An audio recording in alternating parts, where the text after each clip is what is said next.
love wherever you go. Doesn't matter what you do, you can't hide. There's no escape. No amount of fun that will keep you long enough to forget all your troubles. We're just running from ourselves in the end.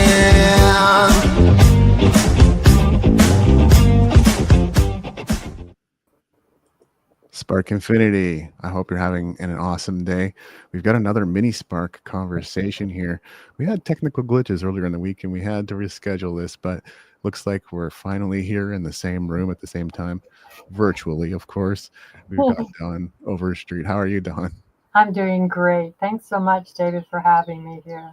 Oh, yeah. I've been looking forward to this, and I know you've got a unique story, and we're excited about discovering the parallels in our story, which always seem to exist with every guest and the specific ways in which you are creative. But what are 2 or 3 things people should know about you? I always wanted to be a singer. I ended up being a singer. I always wanted to be a model. I ended up being a model. But all of those, those things were like discouraged when I, at the time, that I had a feeling for those things. So it helped me to really learn a lot about creativity and people's individual creativity through the journeys that I had in my life. And the other thing is that I lived off the grid for 7 years of my life in Cape Breton Island, Nova Scotia.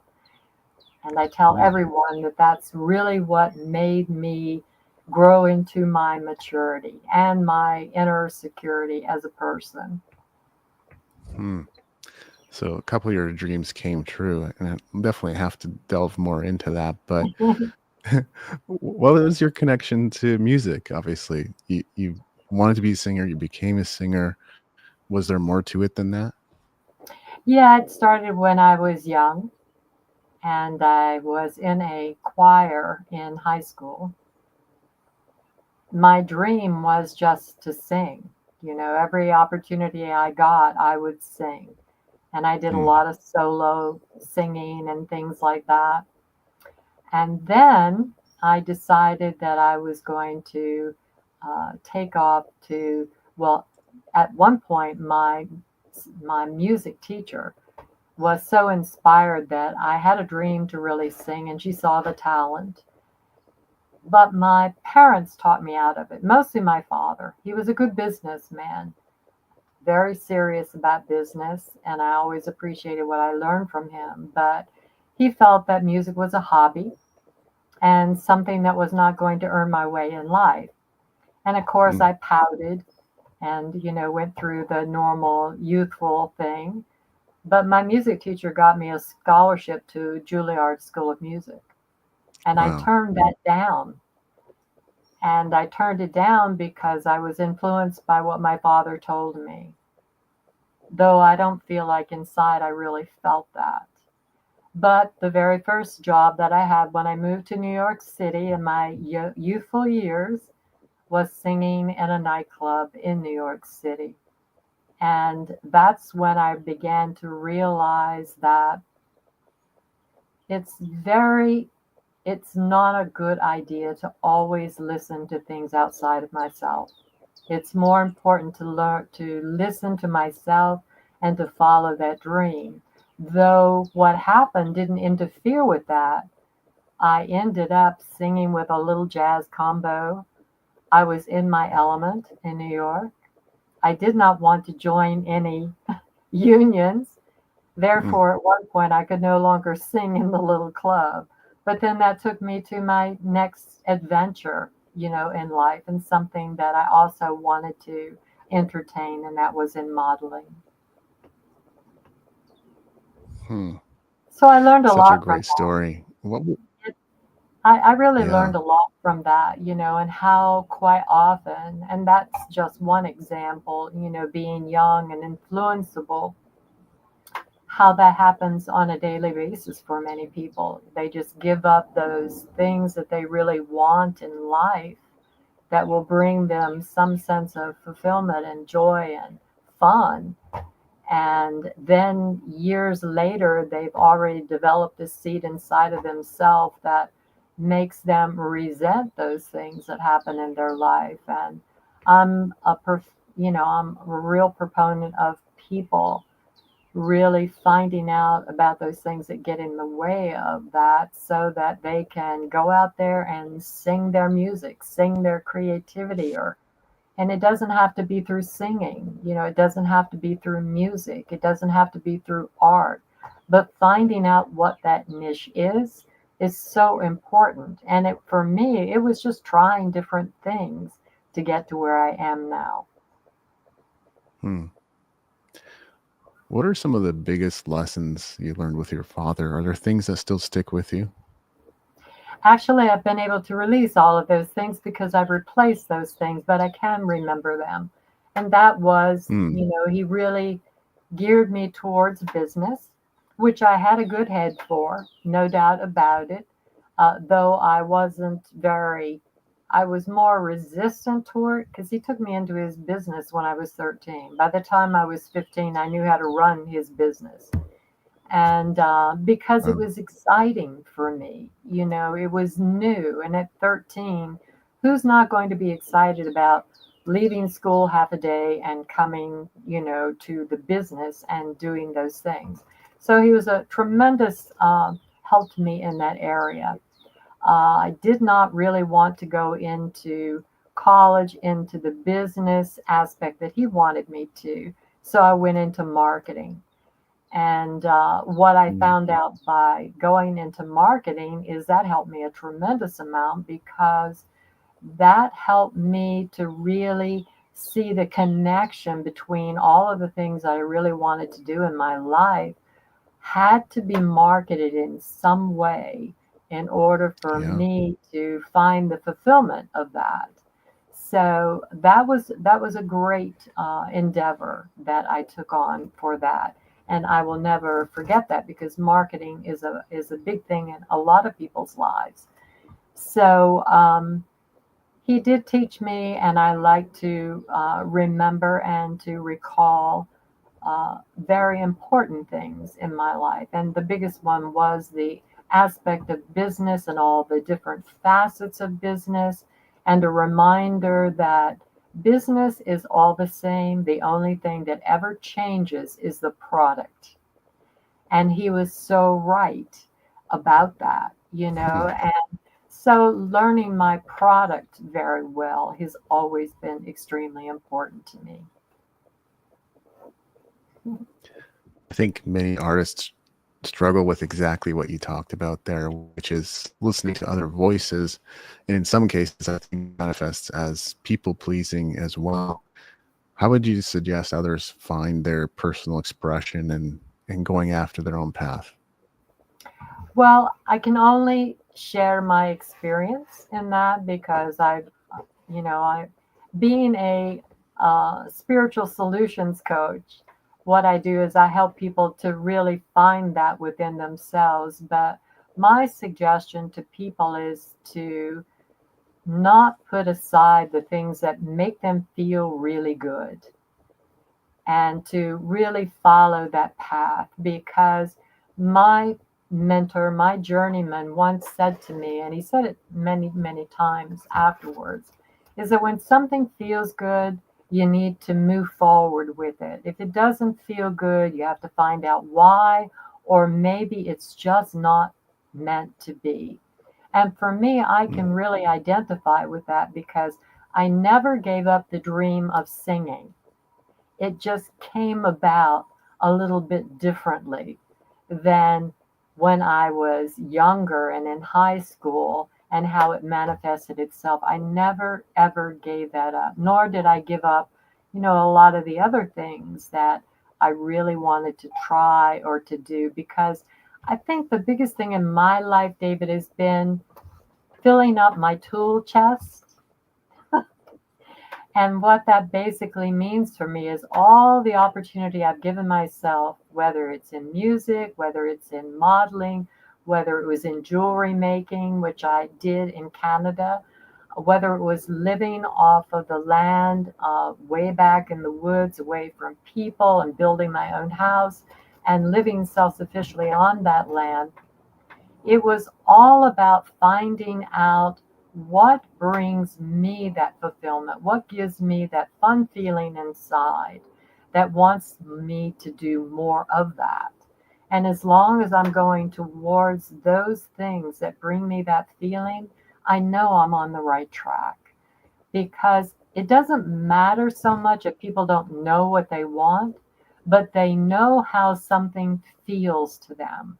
And when they can feel strongly about something, then they know that they're on the right track.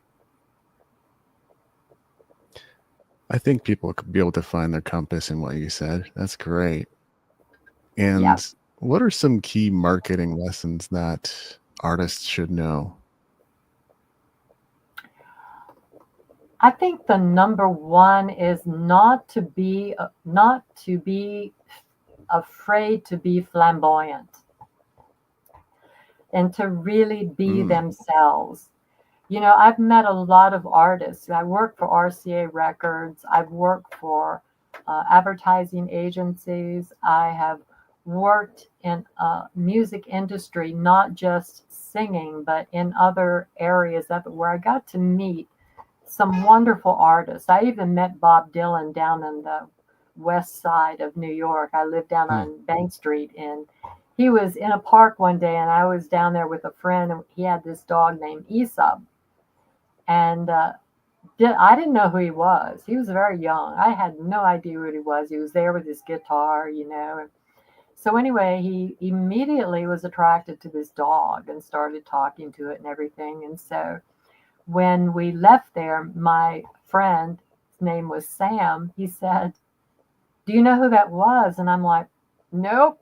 I have no idea who that was. And he told me, and I'm like, "Oh my gosh, he just seemed like anybody else." But, through my different avenues that I've been involved with, when I lived in New York, I got to experience those kind of people. And one of the things that I found that was most important is those people that really showed the realness of who they were, that marketed themselves in a way not to be something that they weren't, but to be something that they were. And I always appreciated that about so many people that I had an opportunity to meet. So that would be one thing, is to, you know, a lot of people have all these people marketing for them and stuff like that. And I think that's great. But I feel like people and artists need to be in charge of their marketing. They need to have Yeah. a huge say in how they want to be presented, and not allow an outside influence to come in and take that right away from them, because they know themselves better than anyone. They know how they want to be portrayed to the public, to other people. So those are some of the things, that I've learned from my experiences and from meeting, very famous artists in my lifetime so far, that made an impression on me, is to just be real. Authenticity rather than pretense. As Absolutely. far as, yeah, empowering artists go, this is why I created resources like the Renegade Musician, to really get artists to the point where they feel capable and able to do the things they need to do, and feel more comfortable. Because I think it can be a tough thing for artists to try to be creative and also market themselves. But as you say, I 100% agree that artists should be in charge of that. I do too. And there's nothing wrong, with getting aid in that. But I think, just like me, and one of the things that my father shared with me and has been an inspiration all of my life so far, is that I can take suggestions from others, even people in the marketing field, but the final decision always needs to be mine. And when I work from that Hmm. perspective, I always find that things work out much better, because there are good ideas out there, but I have to be able to discern them and kind of feel my way through them, see myself in them. And then that way I can make a bottom line decision. Yes, I'll go with that. No, I'm not going to go with that. So, decision making, I think, is a big thing when it comes to marketing and particularly artists as well. It really is. And another thing that I've been wanting to work my way back to, of course, is the whole modeling arc. After you were a singer, you became a model. What was Yep. that like? Well, everybody thought I was Twiggy. I don't know if you remember her, but she was Yeah. this skinny little thing. I still am that skinny little thing, though Twiggy has gained a lot of weight over the years. Um, I was standing on I was taking a break. I was working at an ad agency at the time, and I'd taken a break and gone down, and I was standing on the corner, and just I love to watch people going by, and I always had a very distinct kind of thing about the way I looked and the way I dressed. And somebody walked up to me and said, "Can I do some shots of you?" And I'm like, "What do you mean, shots of me?" And he said, "I'm a photographer." He pulled out his card and all of this. And I'm like, "Well, I guess so." And I said, "Are you going to pay me?" And he said, "Of course I'm going to pay you." So anyway, he set up the next week for me to come to his studio and to do some work. And from there, I did work for Legs, the famous nylon people, because I had these skinny legs that people liked. And did work for Sylvania, and I did a lot of work for independent, very prominent companies. I ended up marrying a famous photographer in New York City, and he used to use me for a lot of jobs that he had with private companies that did these big, elaborate parties, and they would show their products, and they want a model, to come on next, and then the next frame, and the next frame. So he used me for a lot of that kind of stuff, which I really enjoyed. It was fun. And it was residual income, which was awesome, at the time. Yeah. So, it wasn't I mean, I always said I thought I would be a good one, but I wasn't really sure. But I was intrigued by giving it a try. And I never got to be a Twiggy or anything like that, though people mistaked me for her all the time. Because at one point my hair was extremely long, and then I cut it off like hers. And that was a mistake. A friend of mine was an artist and wanted to use me in one of his hair shows. And he didn't tell me he was going to do. He just said he was going to trim it and everything, and it needed a trim because it's very long. And I got up there and I came out with inch long hair. And I was just like, what? So, I went through that and I ended up enjoying it. It was a change, but it made me even more likable to photographers to have somebody that was similar to an already popular model, Twiggy. And so I, got to do more work. And so that phase moved on. I didn't have to do very much. I got invitations from different places to do different things. And I just let that ride out until my interest went somewhere else. And I started doing other Of things. I went course. into radio as well in New York City. There used to be a station called WRAP, and it was a black radio station. And I loved jazz. And so I had a little show for a while there. I moved into Harlem because I wanted to meet really old jazz musicians there.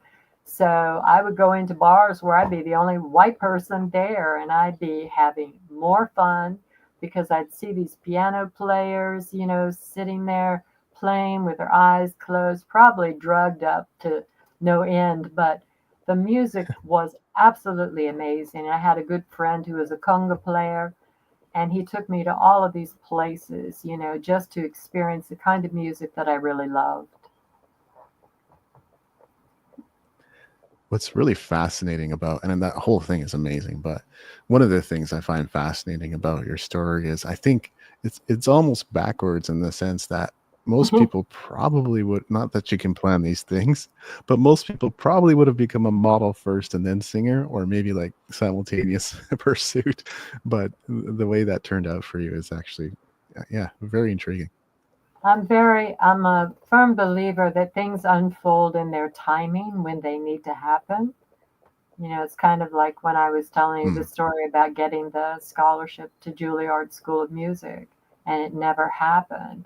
And then I moved to New York City, and the very first thing that I do, is sing. And it only happened because I stopped into this little club and was going to get myself a bite to eat and something to drink. And the piano player, as soon as I heard him, I was like amazed. I knew he was self taught. And during a break, he came over to the table and he said, You sing, don't you?" And I went, "Nope, I do not sing." And so then he said, "I know you're not telling me the truth. Would you like to sing a song, for on our next thing?" And I hesitated for the longest time, and then I said yes. And that was the group that I continued to sing with. And I didn't have a job, so that was my first job. I continued to sing with them, until I couldn't, because I wasn't a union member. They came in and checked, and that job went away after about 6 or 7 months, and then I moved on to the next thing that happened, which was modeling. Hmm. And as I understand it, you've transitioned into becoming a solutions coach. What does that mean, and how did you get to that point? Well, when I was living in Canada and came down to the in Cape on Cape Breton Island, after I graduated, I'll say, from living on the land very successfully, I came down to the mainland to a little village called Pugwash. And in that village, there was a college, um, not so much a campus, but a training ground that had been established there the day that I got there. And I walked in there because the car that I bought, it died right there. And to this day, I keep saying it's all about timing. Things happen for a reason. I got out, went inside, and they started telling me all this stuff about spiritual things. And I was like, I'm in the wrong place, but I needed to use a phone. I needed to find some help for my car. And the more they talked, the more curious I got. So, anyway, my car couldn't be repaired. And there was a guy in there from upstate New York who had a farm there, and he was looking for somebody to stay. And I tapped on his shoulder and I said, "I'm the person you're looking for." I told him a little bit about where I've been and what I've been doing. And finally, he said yes. So I kept coming back to this conference center every day with fresh vegetables because he had a 2-acre garden of vegetables that needed to be harvested. And I ended up hearing a seminar. And from that moment on, I decided that I was going to train myself to be a spiritual solutions coach to help people learn how to tap into that creativity that they have inside, to stop yearning and thinking that they were lesser than the artist, Hmm. the musician, the this, the that, the wishing, and all of that, and to find their own creativity, their own niche within themselves, so that they could start praising themselves for the accomplishments that they have on a daily basis. And I've been doing that, David, for over 50 years now. And I can't imagine Wow. ever stop doing that because I feel with all the experiences, and some of them that I've shared with you are just a very few of the experiences and tools that I've added to my tool chest in practical experience, that affords me to be able to help other people help themselves to the same kind of experiences and accomplishments that I've had so far in my own life. That sounds like a highly valuable service, given artists do sometimes and frequently, I'll say, suffer from imposter syndrome and insecurity and things like that. And so that's really cool. And you're also the founder of Where Kindred Spirits Gather Network. So, what is your Yes. Facebook group about? My Facebook group about is I always felt when I was young that I wanted to have friends from around the world, and I do. Now I do. And not just because I founded a group, but because that happened as I traveled and did seminars and workshops and individually worked with people. But this group is an expansion of that to give people a space to learn more about themselves. I'm getting ready to do a workshop on May the 2nd, which is free to anyone that wants to join, about their inner creativity and how that works so that people can learn how to tap into that and to work with that more in a very practical way. I think everybody has a sense that it's there, but I'm going to make it very practical for them. So it's about people forming a community that really enjoy interacting with one another, that love to get their story out, just like you're doing now, David, with the people that you have on, and inspiring them to be a better them, to help others not to be fearful of coming out front with who they are, and to be very proud of that, and to realize that that's a very important piece of the pie of the bigger puzzle that we all represent as a global community of people working together to form a more positive way of living life, and helping others to find that as well. It sounds like there's quite a bit of synergy between our groups and what we're up to. And so maybe we'll have to find some pathways for collaboration. And I would, I also sense that there's way more to your story that we didn't really get to touch on today. But yeah. I guess I'll create a little bit of a space here for you. Is there anything else you would have liked to have talked about today? I think, David, that there's probably a lot of other things, but I really feel like that may be a discussion for another time, and maybe you'll come on my group, and we can talk about the things that Yes. you do as well. Because I really admire your show. I watch it all the time, and Oh, do you? yeah, I do. And if I'm not able to see it, when it's being broadcast, then I do follow up and watch them, because I really appreciate what you do for the people that you bring on. I love that, you are a musician, that you love what you do. And I think that it's really important that people have the ability to feel that, from somebody who is bringing them on their show, to experience that, because I think that really helps people a lot. Hmm. Thank you for that. Was not expecting that acknowledgement, but very much appreciate it. Absolutely. So it's been really, yeah, it's been really fantastic chatting with you today. I look forward to being spotlighted in your group as well. And yeah, thank you. Thank you for being here. Thank you, David. It has been so much All fun. right. I thought about this yesterday and I was like, oh my gosh, I'm really excited to talk to David. So, watching is one thing, but being here with you is a whole different ballpark. So, thank you so much. I do appreciate all the time that you've given me. I'm glad to hear that, that it was even more fun than, or it's a different experience than watching it. Spark Infinity, we appreciate you a lot. Thank you for tuning in today. And you know the deal. You'll see me before long, probably Monday.